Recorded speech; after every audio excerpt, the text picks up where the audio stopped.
I believe that when you become more self-aware, you tap into a sensuality, because sensuality really is, the root word in sensuality is senses.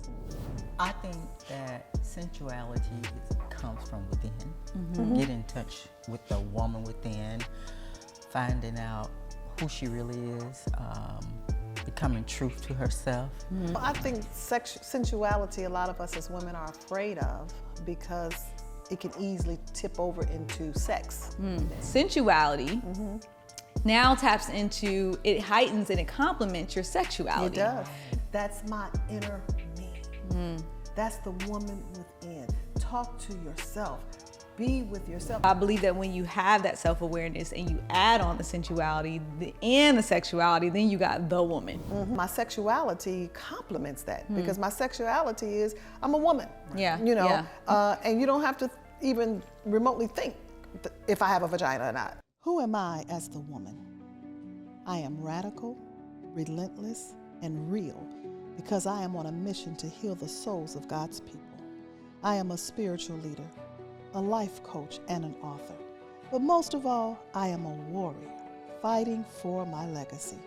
I face so many challenges, shares of betrayal, rejection, abandonment, all that left me wounded mentally, emotionally, and spiritually. Yes, life left me broke, busted, and disgusted. But despite all those odds, divorces, emotional damage, as well as despair, I did the work to heal my soul so that I may birth forth miracles and live prosperously. I am not new here. I grew here, and now is your time to grow. I am Dr. Dunamis D, and I am here to guide you on your journey of healing and transformation.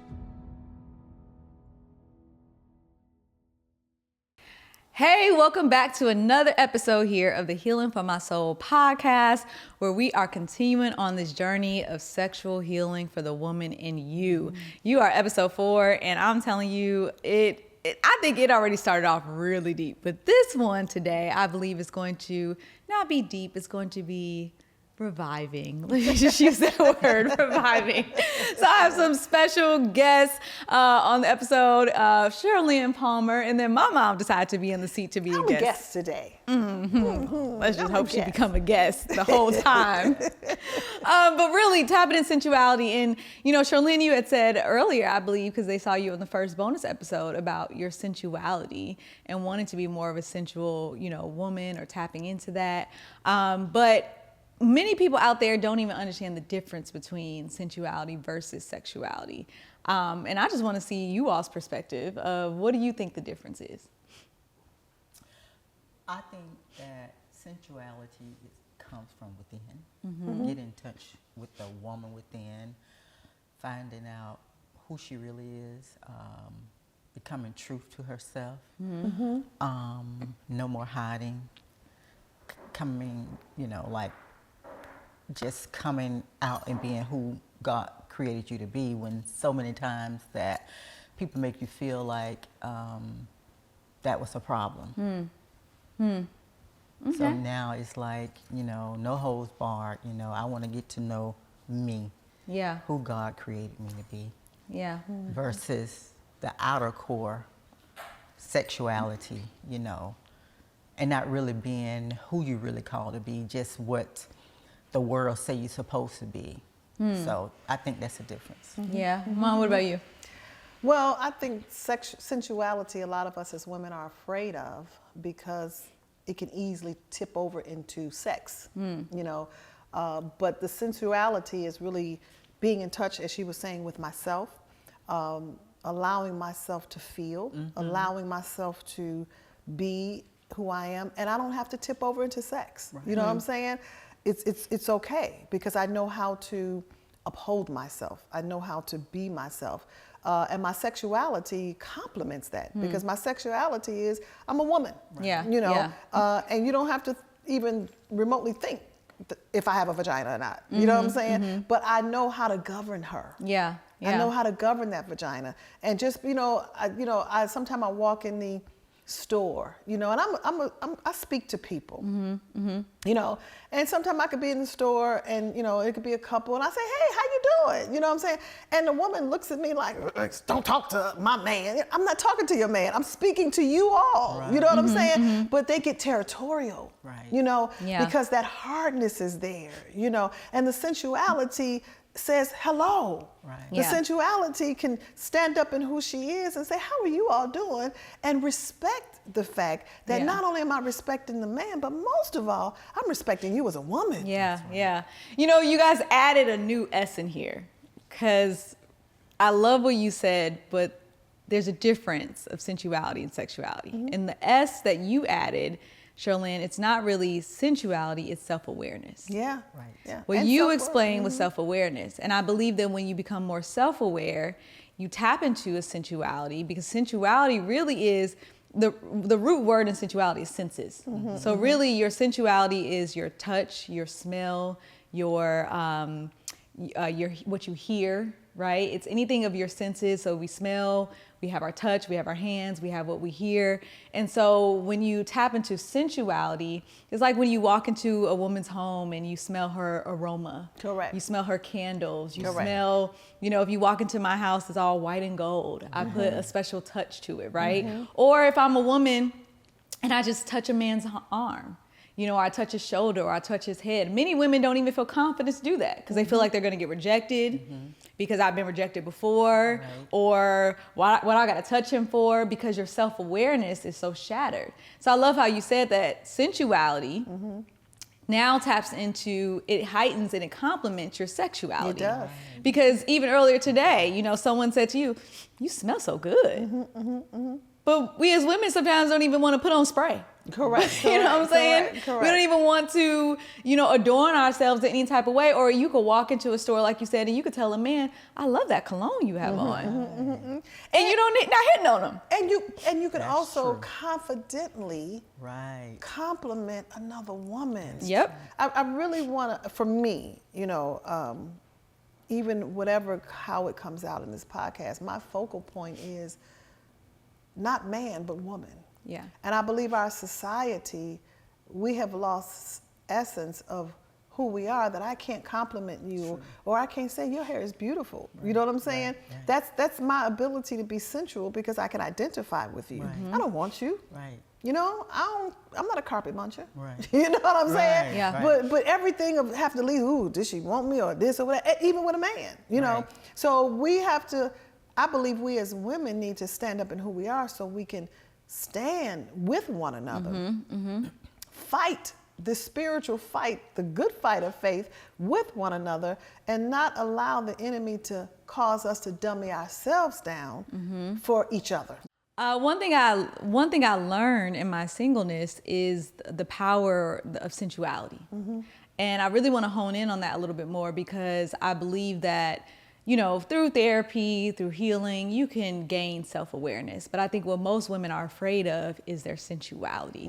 Or women have sensuality, but they lack self-awareness, which is why they still end up in sexual situations, still getting hurt, because they do not have any type of self-awareness of who they are. And I think that, I don't really want to call that women, though. To me, that's little girls. Yeah. You have a lot of little girls walking around who are very sensual, who know how to use touch, know how to use their smell, who know how to use all these different things to attract a man for a sexual thing. But really, that man ended up discovering that he doesn't have a woman. He has a little girl who has no sense of self-awareness. And so I believe that when you have that self-awareness and you add on the sensuality and the sexuality, then you got the woman, right? And so I want to just hone in a little bit on, let's start backwards of that little girl, people who mask that sensuality. Well, even in listening to you, that can be misconstrued for sensuality, but it's really seduction. It's really seduction. And it saddens and it grieves me that the woman with the little girl trapped inside knows how to use seduction in a sensual way, and it not being true sensuality. But then when we become the woman and we have the self-awareness, and the self-awareness it produces and increases our self-worth. Then we become afraid of our sensuality. You're right. We begin to question ourselves because it really shows the lack of confidence that we have, but we should have acquired that type of confidence as a little girl growing up to be the woman. You know what I'm saying? So now how do I manage this sensuality? You know, some of us can take it overboard and it can be a tip over into seduction. You know what I'm saying? It's really a thin line, you know, of how do I continue to be sensual and walk in my sensuality. So let's say this. Okay, you're growing, you're becoming more self-aware, you're healed, and now you have not been taught confidently how to use a sensuality to tap into your sexuality. So, for example, there are some women who are in our community, they grow, they learn, and they could still be in bed even with their husband, and they are not confident on how to touch him. Correct. To how to initiate, you know, sex, even though they're over there and they want sex, they're imagining it, but it's like, what do I do? How do I touch him? What do I say? I don't even know how to adore myself. How would you process? Because I know that's me. I still struggle with, even though I don't got a man, you know what I'm saying? But even then, like, how do I even use the sensuality with my sexuality? Does that make sense? Correct. Shirley said, wow. That's a great question. But the reality of it is to be able to touch a man and initiate literally stems from me being in touch with myself. Hey, do you enjoy watching this episode in the visual, the video? Well, guess what? You can see it on your big screen if you just download the Dunamis Woman TV network to your Roku, Amazon, or Android TV. Yes, watch this on the big screen with your family, with your friends, and enjoy watching this episode. And you can download the app and watch it on the go too. But we want you to see it on the big screen so that you can watch this entire episode with everyone that you love in your household. It goes back to do unto others as you would have them do unto you. You know what I'm saying? So even if I want to just hold your hand and just touch you, you know what I'm saying? You know, I'm in touch with what I'm feeling right now. I'm in touch with myself. You know what I'm saying? That I can really give you a hug or a touch. And it goes the same thing for a man when it comes to sex. You see what I'm saying? How do you want to be touched? So how I want to be touched is how I touch. You know, as opposed to rub it all hard or turn over, give me something. I think we always are waiting for the man to initiate, to take us off the hook of being sensual, that can move into a place where I can be who I am and the sexuality can show up. How do you develop your sensuality when you didn't have a man in the midst to even touch you the right way or to know what you like as a woman? So for me, you know, I think developing my sensuality, I didn't even know what people would say, what's your scent? I'm like, I don't know. You know what I'm saying? You always had a scent growing up, you know, or some people have a certain perfume. I had to learn, you know, that I like, you know, floral mixed with a little bit of amber, mixed with a little bit, you know, of just like, I know now when I smell it, I'm like, okay, yeah, that's around my scent line, right? And I remember getting my first perfume. It was called C, and it was like, I loved it. And it heightened something in me. We were in the mall. And that was my first time. It's still a little small bottle, but it was expensive at that time when I was younger, but it was something about it. And I'm like, what do I like about this perfume? So then I ended up looking up the ingredients because every time I would try different perfumes, I was still attracted to the same thing. And I noticed that in the ingredients, I was always attracted to the same type of ingredients. So then I developed, okay, maybe that's my scent, you know? Then it's like, okay, people ask, what's your drink? When you go out, what drink do you like as a woman? I'm like, I don't know. You know, then you go into, well, how do I want to be touched? Because no one ever really touched me the right way. People just use my body any type of way they did. So how do I even know that I like my nipples to be touched before, you know, everything else? Or how do I know I like my toes to be touched before my shoulder? You know, how do you discover that as being a woman? It's to be true to yourself.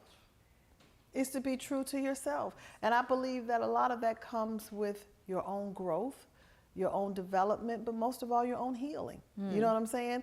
Be true to yourself, whether it's your scent, whether it's your drink, whether it's the touch that you want from a man.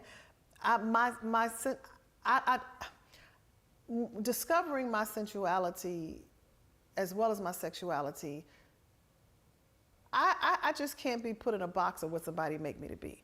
You know, I may spray a little woman's cologne and man's cologne together. You know what I'm saying? And create my own scent. You know what I mean? I like more men cologne in certain cases than I do like women's cologne. Who said that has to be a cologne I like because somebody says it's a woman's? You understand what I'm saying? Being free goes back to being myself, because it's not about the cologne. It's about knowing what I like and how I'm going to wear it. Hey, you all, this is Pastor D, and I know that you have seen me on the Healing for My Soul podcast, particularly as a host. But I want you to know there's so much more about me. Not only am I an author, but I am a publisher. And I published one of the most amazing books, as I have captured the heart of so many of my spiritual daughters and compiled this to put it right here in the book, Healing the Heart of a Woman's Soul. I am presenting this to you because I want you to get it. It is nothing like being strengthened by hearing another woman's heart and how she's gone through these processes. What did it take? It will encourage you. So guess what? I want to ship it to you for free when you purchase it. So go to the website, healingformysoulpodcast.com. And please, for me to ship it to you free, put the coupon code podcast. I am looking forward to getting it to you. I'm looking forward to you reading it, and I'm looking forward to you hearing the heart of another woman's soul. Yeah, yeah. Even if it's a drink, you know, I recognize that certain drinks I can't drink, whether I like it or not. And if I'm in an emotional frenzy, or I'm not stable at that moment because of life matters, I may not drink at all. You see what I'm saying? Because my father was an alcoholic, and why am I putting myself in that predicament to do something with a damaged emotion? That makes sense. You know, Yeah. so I just won't, or either I'll say, give me a glass of wine, and I might not get a Long Island iced tea, because I know a Long Island iced tea is going to take me somewhere that is going to turn into something else. You know what I'm saying? Right. You know. But even then, and Shirley, I want to hear your thoughts, because even then, you know, women, you tell yourself as a woman, you got to like lemon drops, or you have to like martinis. And I grew up and I was like, anytime I go to a bar, I'm with the men, what you drinking? Right? You know, or my favorite thing was a Long Island, right? And I felt like I wasn't feminine or in my sensuality because I didn't have this nice little martini glass. When what I really love was, and you, same thing, you give me a Blue Moon, right? Give me a Blue Moon. Or give me, you know, a beer. And it's like, oh no, you can't do that, you know? So you nodding your head, Shirlyn. I'm curious what thoughts you have coming through your head. I mean, what you all are speaking on is describing how I used to be. I, at one time, was being what everybody else wanted me to be, and not in tune to what I really want. And now that I've become aware and not really concerned about how anybody else feel about me is what I want, is now that I'm getting in touch with my sensuality, my sexuality, and the confidence is being built, because now I'm becoming free, because I am being truthful to myself. Truthful to yourself, yeah. And I believe that that's the key. You know, not masking, trying to be who they say that you're supposed to be, and just being free to what I want. Yeah, yeah. You know? And that takes some power, because, you know, I'm just thinking, you may love a scent. Your whole life, you just love it. And you meet a man who says, I don't like that. And some people stop wearing it. And you would stop wearing it and wear whatever he wants you to wear to please a man. When that's a scent that makes you feel confident. It's a scent that illuminates you. It's a scent that, you know, makes you smile. And now you change the whole thing because he said, I don't like that. Or even when I grew up, I was told that if you wear red lipstick, that's Jezebel. You see what I'm saying? No, the lipstick don't make you Jezebel. You know what I'm saying? But at the end of the day, I could wear red lipstick and still be true to myself and not tip over into anything else, because I know how to wear the lipstick. The lipstick is not governed. That's a damaged soul. Yeah. You know what I'm saying? So women can put on makeup to seduce. That's not sensual, but it's out of your damaged soul. I think the damaged soul speaks volumes, or the healed soul even speaks greater volumes to you. Damaged soul speaks volumes to what other people want from you. a healed soul speaks to what I want for myself, what I need for myself. And I don't need your permission. I don't need you to validate. And I don't even have to explain. Yeah. Yeah. I don't. And honestly, in embracing sensuality, you also don't need someone to confirm. That's right. I think for me, when I operated my sensuality out of a damaged place, it was I wanted someone to confirm or to see me or to embrace my touch. Like, see, this is the touch of a wife. This is the touch of this. This is and then I had to learn as I got older, if a man just needs a touch, he needs a woman's touch. Not because I have to be his wife or not because he has to see me after that. If he has his head held down and he has a bad day and maybe he's entrusting me, it's okay for me to touch his back and say, it's okay. It's okay for me to put his chin up high and remind him of who he is as a man and walk away with nothing else in between, from after that. Because that's who I am as the woman. And I remember meeting men, they were like, why do you touch me like that? Like, what? Why? I never had no one just hug me that way or, listen to me that way. And it's like, I don't want nothing in return. Right. You just need to know what it's like being you just never knew what it's like being in the presence of a woman who knows her sensuality without tipping over into sexuality. Or tipping over, I wouldn't even say sexuality, sex. Sex, yeah. Just sex, period. Yeah. Because this world is so sex driven, but we don't understand the true beauty and the essence of who we are, being the feminine woman, the sensual woman, the sexual woman. It don't lead to acts, it don't lead to behavior, but because people have used sex behaviorally all the time, we don't understand really who we are. And it's time for us to be liberated. It's time for us to be free. Hey, so are you liking this episode? Matter of fact, are you loving this episode? If so, then we want you to tell us. I need you to like this episode right now. I need you to drop a comment and tell us what you are enjoying about this episode. But most importantly, I need you to subscribe to the YouTube channel, okay? Do not miss a beat of what's happening in the Healing for My Soul podcast. So you know what to do. Like so we know that you love it. Comment down below and tell us what you love about it, and then subscribe so you're never missing the episode that you truly cannot live without. Now, let's get back to your episode. You see what I'm saying? Because that's a part of who I am. That's it's who I am. Yeah. So I'm curious, as we close, where are you right now, Shirlyn, when it comes to your sensuality? Where I am is I just want to be.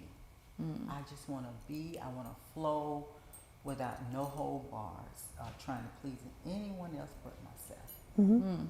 Not even thinking about it, just do it. I know for me, I tap into my sensuality to remind me that I'm woman.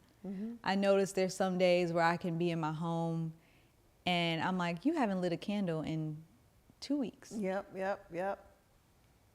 You haven't even just had a glass of wine, even if you never drink it, and just sit there. I realize in this season how much I neglect my sensuality. And how do I tap back into that? Just like you were telling me the other day, just go in nature, just go on a walk, go hear your own thoughts, go do certain things. And so now, it brings me back. I think I was saying, to you earlier, knowing that it's okay for me to take those times to light that candle and just smell it. It's okay for me to take that time to take a pause and just pour a glass of wine if I never drink it. It's okay for me to go out on the golf course and just stand there for 2 hours knowing I can't swing nothing because maybe I need to hear a thought or something that's in my mind, right? And I'm just saying this for anyone out there who gets all involved in the hustle and bustle or, success or whatever the case may be, that you lose your sensuality and you think that you're a woman, but you're really not tapping into that part of you. Yeah. And so that's where I am right now in this present state of my life, is getting back to that memory of Ariel, put on a perfume today. You know what I'm saying? You don't gotta just rush out the house, put it on. It's okay if you're not going on a date, put it on. Right. What you're saying is very paramount, because the work is not getting the sensuality and the sexuality, is maintaining it. We as women, and even for myself, we're at different places, depending on what you do, depending on your occupation or where you are.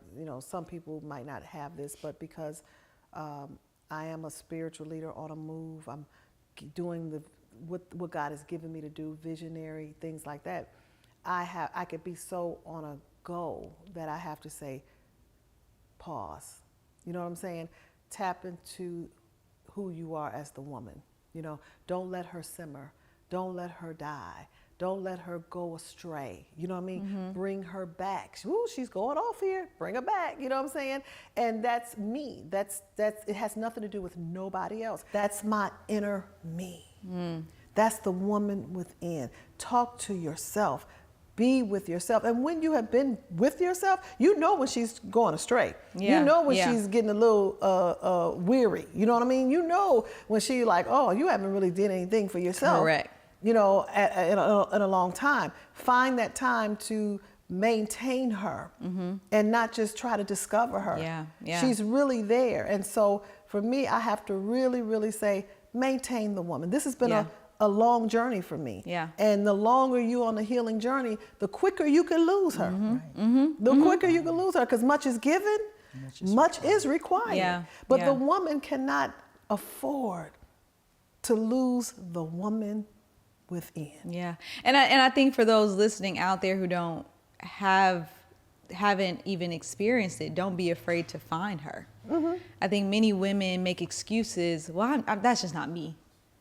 I don't have to do all that stuff to be a woman. I was one of them. I don't like girly things. I don't need to put on makeup. I don't need to get my nails done. I don't need to go out there because I was afraid. I was afraid of choosing what color I like. I was afraid of what was gonna come out of me if I did tap into my sensuality. Correct. It was a cover up because I didn't know. So it was easier for me to say, I'm just not a girly girl to get my nails done, because I was really afraid to sit down in that chair and to tell somebody what design I wanted, what color I wanted, how long I wanted, to choose some things for me, if I'm really being honest. And the more I did it, the more I was like, I don't know. And in this year, I literally just took my nails off, and the guy was like, you just need a break? I said, yes. It's been 1 year since I've seen my real nails. Loving on you. And loving on me. I said, so I just take them off. And that was a beautiful thing. So I'm just saying in closing, don't be afraid to even find her. If you never even, found that sensual part of yourself as a woman, do something different. Don't make excuses because that's not you. You are a woman. You are sensual. You're a sensual being. God created you to be a sensual being. And it's valuable for yourself to even discover that part of you and then decide if you don't like it. But after that, you have to be able to walk in who you truly are and not walk in the fearful part of who God created you to be. So I thank you all for watching us. I thank you all for being on here. Thank you for allowing me to be your guest. And we'll see you guys on the next episode of the Healing for My Soul podcast.